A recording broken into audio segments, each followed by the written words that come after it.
Well, I think you're still missing the point. Hi guys, welcome to the video.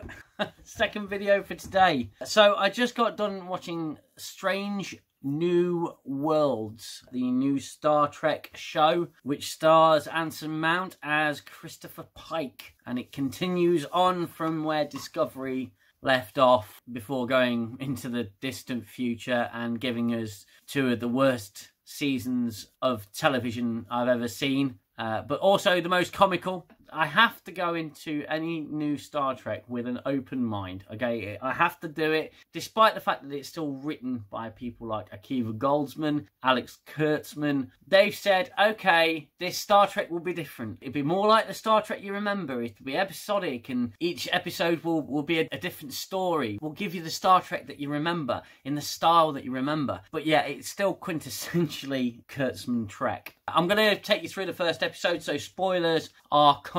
So if you don't want to know what happened, you want to watch it for yourself, please go and watch it and then come back. Okay, so the episode opens with a individual walking down a corridor with red lights flashing, and they go into what appears to be some sort of mission control. Now they're revealed to be aliens, and they're talking about a UFO. It's a little bit of role reversal there. We're the aliens, they're the native species. They have a picture of this UFO and it comes into view, and it's a Starfleet ship. It's sort of the same design as the USS Kelvin from 2009 Star Trek. Same design. A Nacelles warp-capable ship. So if a ship doesn't need nacelles, then why do ships have nacelles? Kurtzman and Abrams, they go, in both respective Star Trek, they go to the model maker and say, right, we need a Starfleet ship, but we need it to look different. How are you going to make it different? I'm going to pull the nacelles off. There you go. I pulled the nacelles off the Enterprise. You got yourself a new class of ship there. Now, don't get me wrong, model makers do that all the time. I'm not going to dig at them for that. I just think it's a tad ridiculous. A warp-capable starship without nacelles. Scale-wise, you don't really get an idea as to how big this ship is, but it looks really small. And it's got a hole in the neck of the ship because it's got a very small crew. It's probably a very small ship. That then cuts to Montana.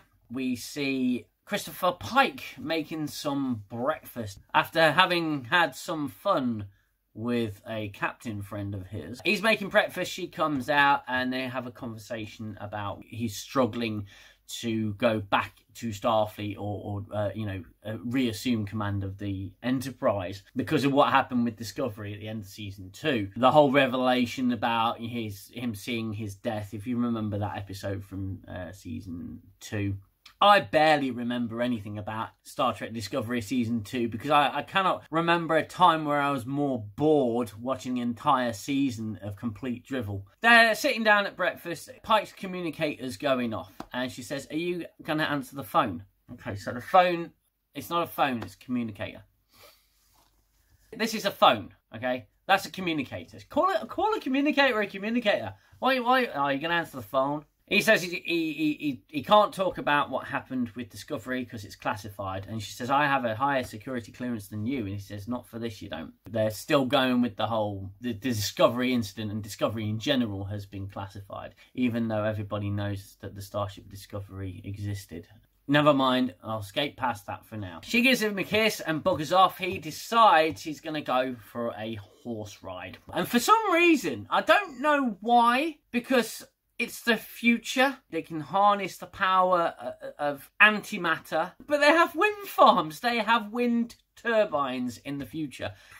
Fucking windmills.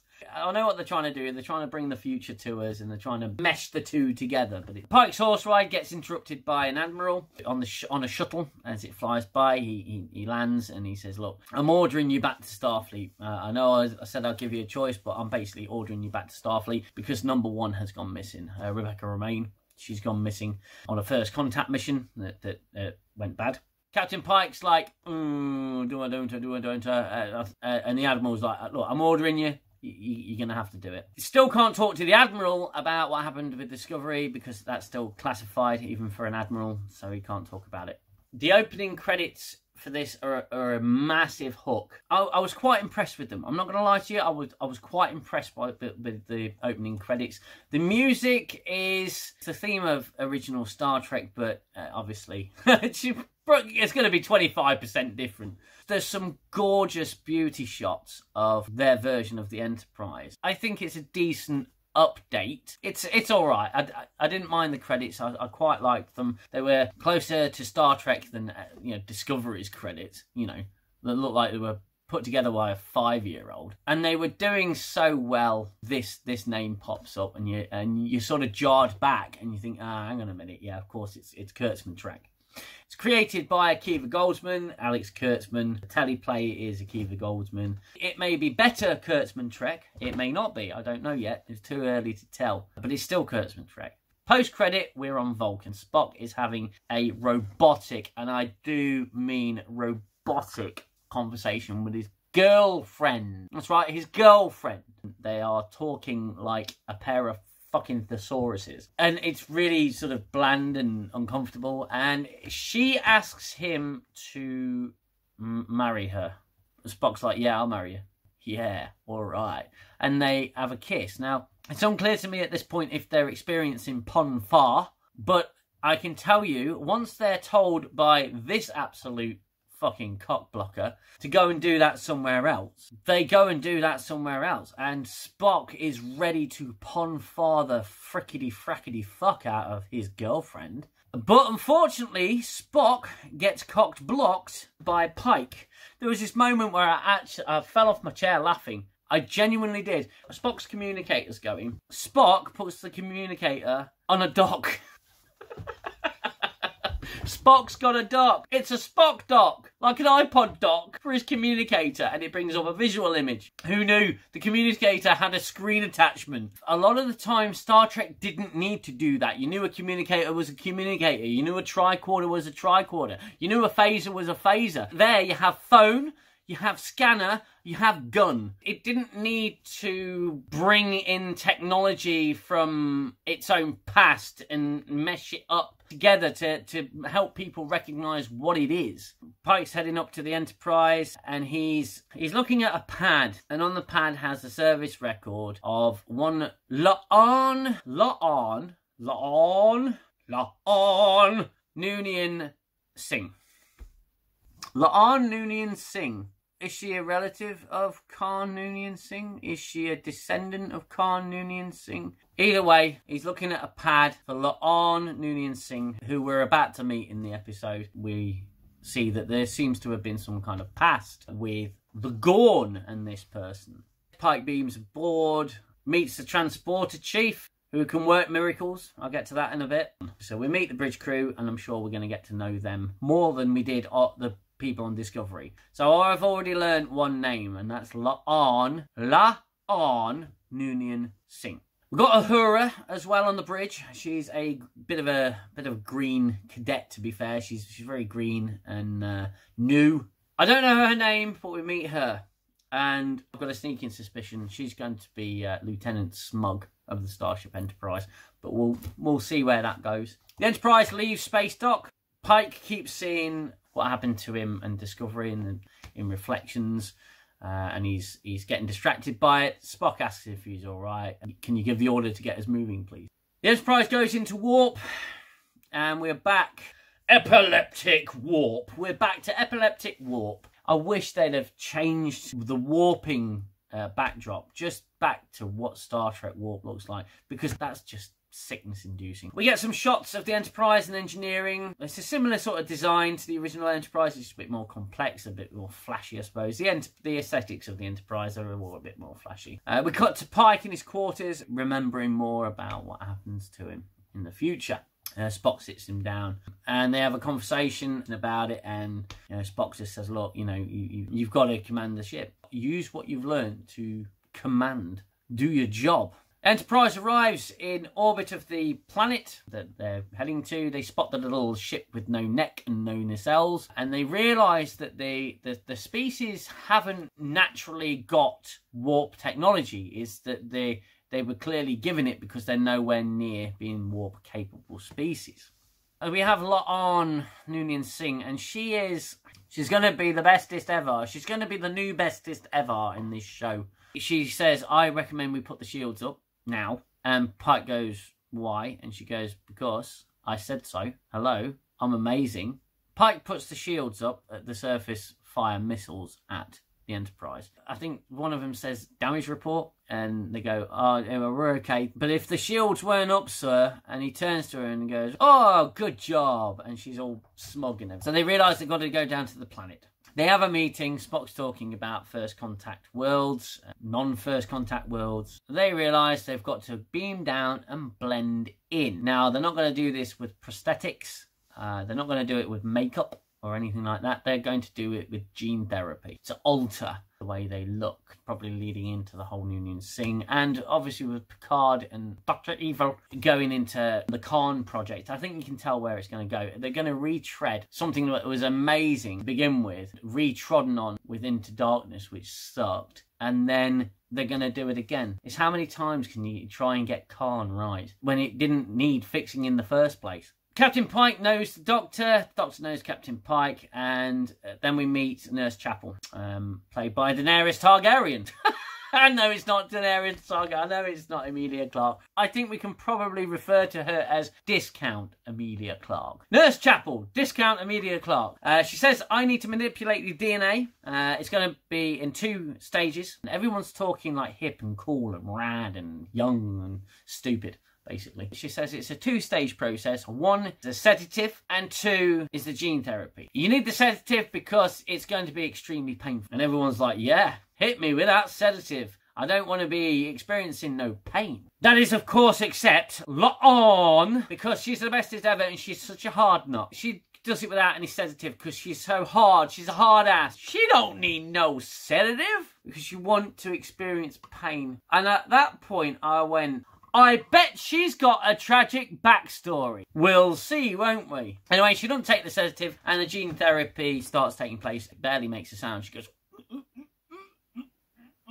clearly in absolute agony. But she's a tough old cookie, this one. So the landing party are assembled and they all beam down to the surface. The pattern buffers on the transporters changed their clothes for them. Transporters are really advanced, far more advanced than other Star Trek shows that came before, except this is a prequel, so they shouldn't be that advanced. So they beam down onto the planet's surface. Spock is in shorts for a laugh, because that's what it's about. It's in shorts for a laugh. They're being down in the middle of protest. This planet's at war. They've been in a conflict, or like a civil war, for many years. They have warp technology in some fashion, but they have a bomb. They have a warp bomb, and it's up to the Enterprise crew to figure out why they have a warped bomb. They beam down, and these 2 scientist researcher blokes, they come out of this door. Never really explained who they are or what they are. Little Miss fucking amazing La'an. She goes, permission to act quickly, Captain. And the Captain goes, permission granted. And she puts on this whole dramatic bit. Oh, I'm in pain. Help me, gentlemen, help me. And the 2 scientist fellas come out and help her. And then she's saying, you know, get the neck. And Spock takes a few seconds to realise, oh, she means that I've got to use my nerve pinch. So he uses the Vulcan nerve pinch. And she's so fucking obnoxious. It's horrible. Just, I wonder how long it would take you to get the hint. I know exactly what this character is going to be used as. She's going to be used as a club to beat our characters. To beat the other characters on the show. Say, Christopher Pike, haha, bang! Little pig, let me in! She's going to be the baseball bat that clobbers them over the head and puts them down whenever we start thinking that they're any good. But does she have a tragic backstory? Stay tuned to find out. Something ridiculous happens on the Enterprise. They've beamed up the 2 guys that Spock's Vulcan nerve pinched. They're up now up on the ship. Okay, and the Doctor's trying to read the genome to get a better idea of how to help support Spock's genome, because genetic modifications won't work for very long on Spock. So it's going to start degrading. So Chapel and this Doctor, I didn't catch his name. No doubt I will at some point catch his name. I think the only reason I know so many names so far is because they're characters from classic Trek. Uhura, Spock, Pike, Chapel. The rest of them, I ain't got a goddamn clue. They need to synthesize a stronger agent, like a booster vaccine for Spock. Otherwise, his physical appearance is going to revert back to being a Vulcan. But one of them wakes up and he goes running through the decks of the Enterprise. And these two find it hilarious. And Chapel goes, I get the best jobs here. And just goes running after him. Back on the planet, Pike and co are approaching the building where they're keeping number one, a couple of her crew, and the warp bomb, I think, or is it just number one? Possibly both. They've got to get the vaccine to Spock before his physical appearance changes back. There's no time to get this thing down to them. Lieutenant Smug says, can we transport it directly into his head? Or into his eye, or just transport it directly. The transporter chief says transporters can't do that. They can change your clothes mid-transport, but you can't beam stuff in like that, especially not from a distance. Lieutenant Smug says, well, you better find a way to make the transporters do that. And this guy's got, like, I don't know, 20 seconds to advance Starfleet transporters 100 years. Chapel's still running after the escapee. He runs into Uhura, and Uhura gets him talking about his planet, which somehow seems to distract him, and the fact that he's in a really weird place. So she talks to him and manages to keep him distracted by talking about, I don't know, volleyball, their version of football, volleyball, netball, something involving a ball. Meanwhile, the crew are scanning in. Spock's up next, I suppose, with the scanner, and the scanner's not going to read him in time. Chapel uses the medical transporter to beam herself directly onto the bridge, because that's where she knows that this guy is going. Uhura walks him off the turbo lift, and Chapel stuns him. And I'm thinking, well, that was absolutely pointless. I don't understand why that happened the way it did. Spock's idea isn't working. The guards are getting suspicious. Transporter Chief manages to advance transporter technology up by 100 years and beam it directly into Spock's face. And he's allowed in. Yeah, all right. I switched my brain off a long time ago to Kurtzman Trek. But I suppose I should switch my brain back on. Go through the pain like La'an. Do this without a sedative. Believe me, I am tempted to take one. They make it into the building. They get into an elevator and see Spock's ears start to fritz back to being a Vulcan, and they just walk out the elevator, and his ears revert back to being a alien stroke human type ear. They find number one. She's in a prison cell. Turns out number one and La'an know each other. Number one saved La'an in some way. Pike's surprised by this. They realise they've got to go up in order to get a transporter signal to get back to the Enterprise. So they walk out towards the elevator. Four of these alien people come out of the elevator, and Spock just reverts back completely, and he says this is most exceptionally painful, then grabs his face, screams. Aah! They subdue these four people and get into the elevator. It's revealed why this species has warp technology when they technically shouldn't, but it's not revealed as to how exactly it went down. I think, again, just a little bit of lack of detail raises a lot of questions. So when Discovery went through the rift to the future, it was very close to this planet. It was not referenced previously in the episode, how close this planet was to what happened with Discovery, which is frustrating, but that's not the worst of it. This culture that they've visited that has warp technology and shouldn't have warp technology saw the rift through telescope and somehow built a warp bomb from the data that they collected on that massive space battle. So Starfleet's responsible for this culture suddenly having warp capability, but not warp drive capability, warp bomb.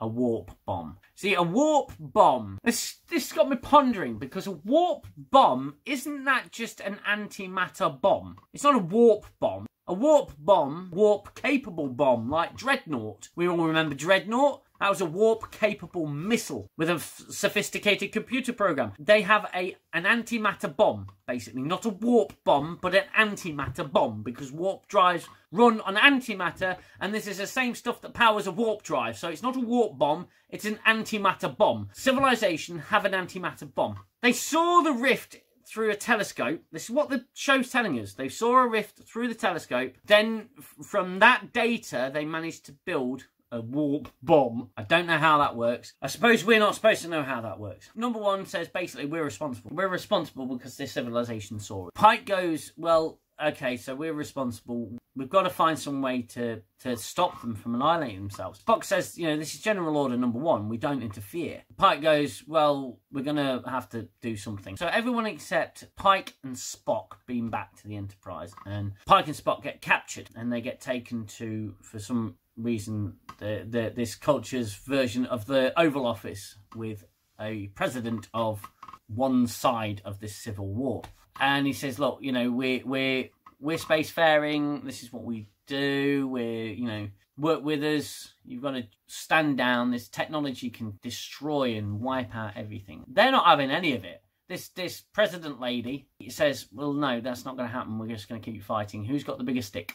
We've got the biggest stick because we've got a warp bomb, an antimatter bomb. She says, you know, basically, fuck off. Go back to your ship.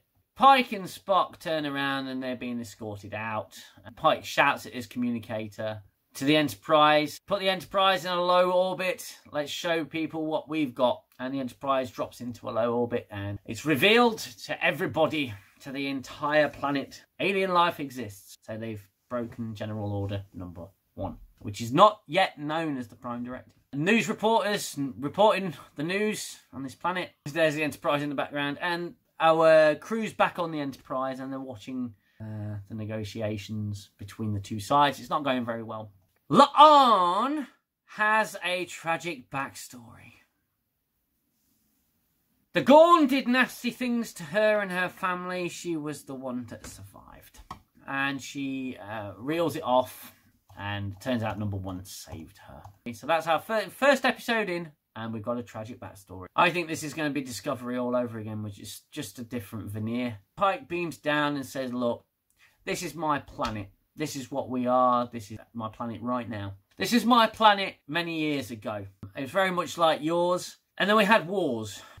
This was us. It took a while for us to stop beating each other up. This could be your future right now. Or you can join the Federation and learn all about us and what we do. And you see people studying schematics of the ship, people drawing pictures of the Enterprise, cutouts of the Enterprise, learning about Vulcans and learning about humans and different anatomy. And it's like this little montage of them all, you know, learning, suddenly being thrust into space. I thought, yes, you were responsible for them discovering antimatter, apparently, through some contrivance. You're responsible. Sure, fine. I understand that. I accept that. You're responsible. But the damage is done. What do you just go in and do more damage? There are millions of people who aren't on this planet who aren't going to be psychologically ready to accept aliens. There's going to be massive unrest. It's not just going to happen overnight. But here we have a montage of it happening overnight and everything's fine. We go back to a starbase and it looks like it's just domes in space with a big Starfleet complex. I honestly thought it was an alien space station. I didn't realise it was a Federation one in it because it doesn't look like one. It's not gorgeous, it's ugly. They're having a meeting with Admiral from earlier and he says, look, I've been readying on the Discovery stuff. You know, did a great job out there, Chris. I managed to get all of you not charged and decommissioned and fired and whatever the fuck term they used. You broke General Order number 1, but we found a loophole because technically the whole Discovery thing was responsible because Discovery has been officially classified and all of that stuff. They didn't break the Prime Directive because the whole incident never existed. Pike's now have number 1 back at the Enterprise. Back on the Enterprise, and he goes to La'an and says, hey, you know, I want to have you on the Enterprise as well. So we get to put up with a pasty face again. Pike goes on to the bridge of the Enterprise. Everything's fine. Number 1's there, and La'an is now Chief of Security, which is going to make her twice as obnoxious and ridiculous. A couple of times Kirk is referenced, okay? So this isn't James Kirk, okay? This is introduced as Lieutenant Kirk, I believe. But this is not James Kirk. This is Samuel Kirk, Kirk's brother. Kirk's dad's name was, correct me if I'm wrong, George Samuel Kirk. That's Samuel Kirk. You had Peter Kirk and James Kirk. All right, so this is Kirk's brother. I believe he's the science officer. And we have the typical sort of Star Trek episode ending speech, you know, strange new worlds, seek out new life, new civilization, and then we warp off into space. And that's the episode. Star Trek Strange New Worlds. They said that this show would be different to Discovery. It would be a lot brighter, a lot more optimistic, episodic as well. But really, there's not much difference. Okay, Discovery is quite depressing. Picard's quite depressing. There's a lot of nihilism involved there. Strange New Worlds looks to be about 25% different to Discovery and Picard. I'm not optimistic. Don't get me wrong, there were things that I liked. I wasn't overly impressed with the show in general. I will obviously, like Picard, I will see it through to the end. But I already dislike some of the characters that they've introduced. Again, it suffers from being written by childlike minds. Star Trek was very mature. The characters in it were very mature. You got Anson Mount, Rebecca Romaine, and a bunch of kids. That's how I see it. That's how I view it. Aside from the Doctor, that's how I view it. So, Strange New Worlds, first episode. As an episode, it was okay. I was a little underwhelmed. I did like the beginning credits intro. It was a bit more Star Trek than the other shows have been. Like I said before, it's all great until you see that name, Kurtzman, and you just know you're pulled back to reality. The Enterprise, well, it looks like the Enterprise from Discovery. It's 25% different to the original Enterprise. Everything looks 25% different, including the Andorians.